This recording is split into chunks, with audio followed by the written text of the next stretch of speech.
the future of this masjid. Without you guys, there is no masjid, right? I mean, the people that you see that run this masjid will one day be long and gone. I mean, that's just the way life is. Allah gives and Allah takes. He's given us people that have run this masjid, and He's going to take them one day. And one day He's going to give it to you guys and the next generation, so on and so forth. But the thing is that if we don't have good youth, if we don't have a strong youth program, then we have nothing. So without you guys, this masjid is technically non-existent. And the problem is that sometimes as youth, we feel that the older crowd doesn't necessarily give us the respect that we feel we deserve. And I mean, I've felt it before. I've been a Muslim for about almost 5 years now. I'm 26. So I kind of felt it a little bit. I remember growing up in church, when I used to be a Christian, when I used to grow up in church, we felt it a little bit there too. That you feel like the older crowd doesn't necessarily give you the respect that you deserve.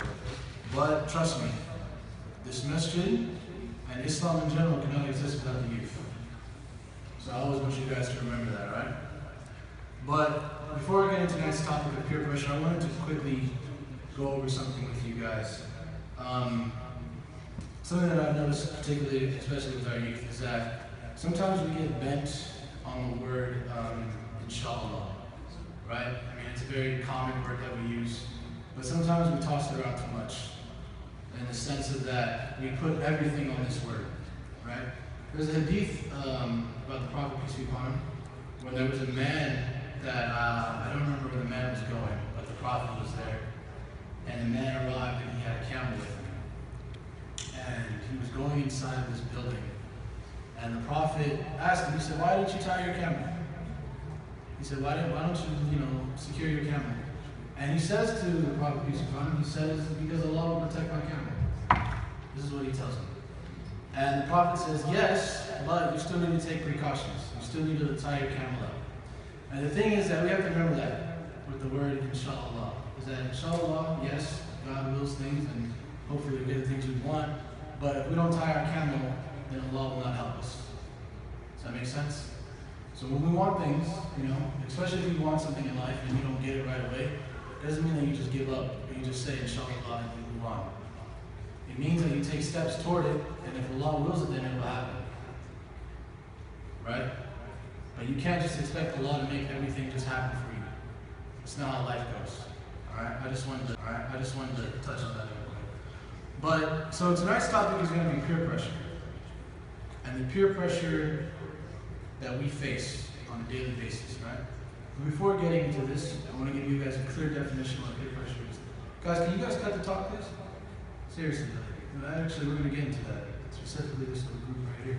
But anyways, peer pressure is defined in the dictionary as influence from members of one's peer group.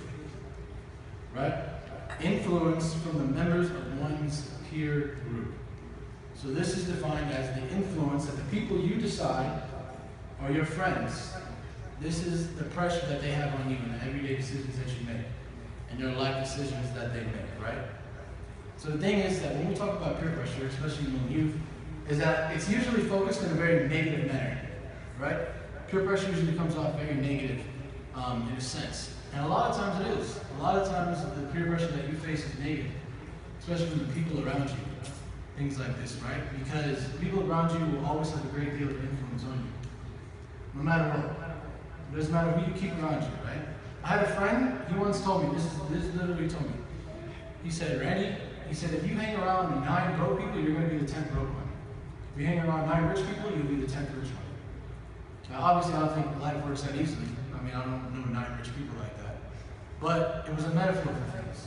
That if you hang around 9 people that are doing the wrong thing, you'll be the 10th one that does the wrong thing. If you hang around 9 people that are doing the right thing, you'll be the 10th one that does the right thing.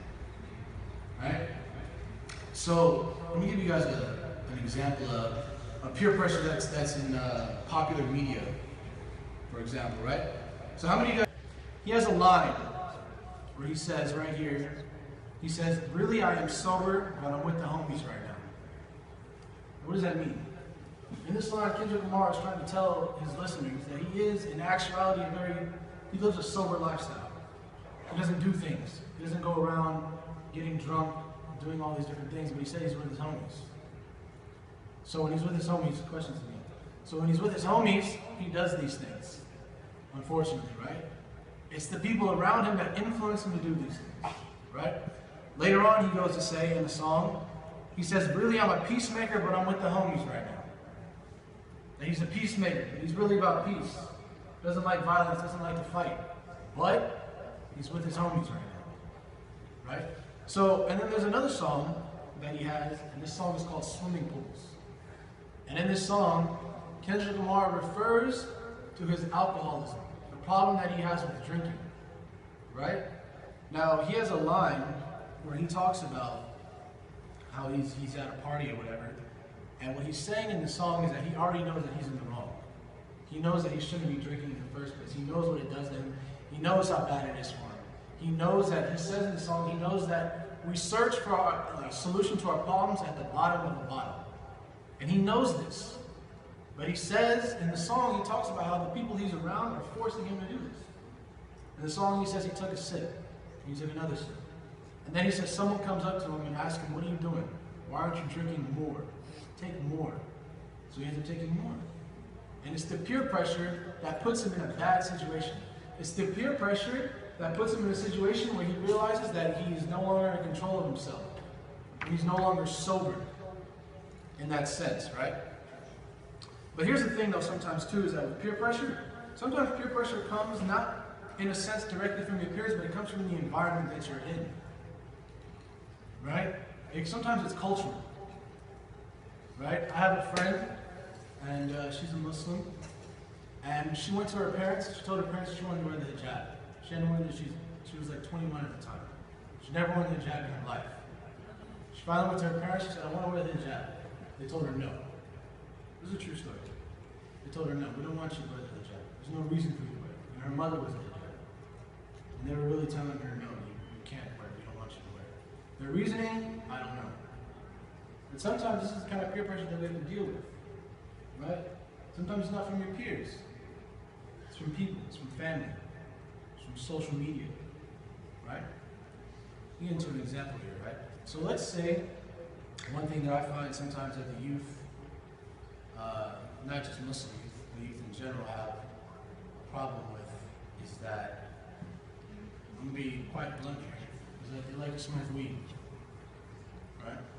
Let's be honest here for a second, right? I remember growing up when I was in high school, that was a big thing. I think everybody that's been in high school knows that's a big thing, smoking weed. But everybody, generally, most population smokes weed, right? The problem is that in the society that we live in now with youth, if you're doing the right thing, you're unpopular. And if you're doing the wrong thing, you're popular. I'm sorry, if you're doing the wrong thing, you're popular. If you're doing the right thing, you're unpopular. Right? This is the society that we live in now. The society that we live in says if you're doing the right thing, then you're unpopular. People look at you like you're a weirdo because you are so bad. Because you refuse to do things that take you out of your mind. They look at you like you're the strange one. Right? But I look at them like, how can you turn to a substance that's going to take you out of your mind, take you out of a right way of thinking, take you out of the mentality that Allah has blessed you? Right? So the thing is that, let's say, you're in the car one day or something, you're with your friends, right? Hanging out with homies, hanging out with your homegirls, whatever it is that you're doing, right?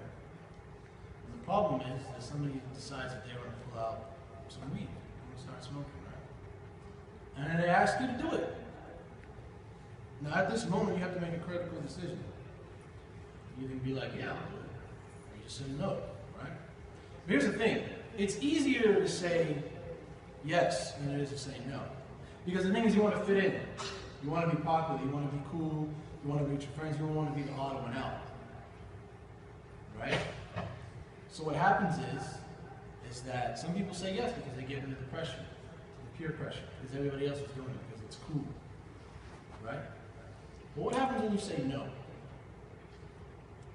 A lot of times your friends are going to be like, why? They're not going to be like, all right, whatever. No. The problem is that your friends are going to be like, all right, why? You too good now? You know? You'll be like, who do you think you are? You think you're better than us? You know? This is the kind of pressure that you deal with, right? But I'm gonna tell you something right now. If your friends are pressuring you to do things that are bad for you, they aren't your friends. Because your real friends are gonna uplift you. Your real friends are gonna encourage you to do the right thing at all times. Even if they're doing the wrong thing, they're gonna be like, you know what? This may be what I do, I may do this with my life, but you know what? I don't wanna see you do this. So don't do what I do. Those are your friends. Your friends aren't the ones that are gonna be like, man, come on, just do it. Go with it. No, those aren't your friends. Because your friends don't want to see you in a bad place. Right? And then what happens? You get caught up in something, you think your friends got your back? Like, yeah, we all going down. Trust me. Start singing like canaries, man. Like, we don't know him. We don't know nothing about her. She ain't with us. They kick you out the group chat, block you and everything. They don't know nothing about you anymore. They ignore you every time they see you, man. I'm trying to tell you. I've been there. Seen it happen to people, man. Peer pressure will get you in bad situations.